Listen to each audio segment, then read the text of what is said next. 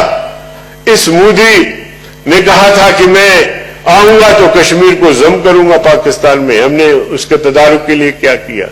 پھر وہ جو برسر اقتدار آیا, آئین میں ترمیم کیا, تو پھر عالمی سطح پہ ہم نے کیا کیا؟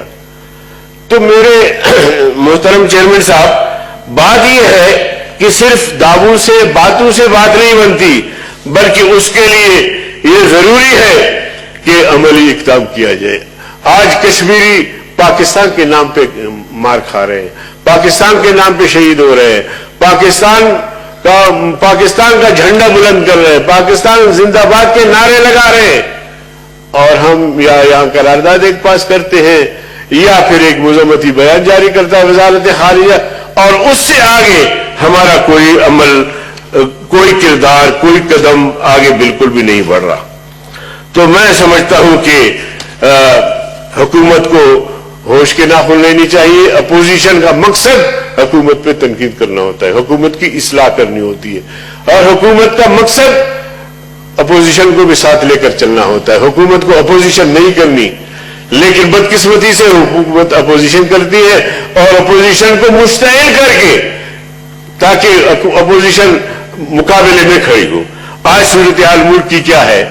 بے روزگاری, ٹیچرز ہڑتال پہ, ڈاکٹرز ہڑتال پہ, زمیندار ہڑتال پہ, کسان اور مزدور اور صنعتی مزدور ہڑتال پر, اور اسی طرح اسٹیل مل کے جو 9,500 لوگوں کو بے روزگار کیا گیا ہے.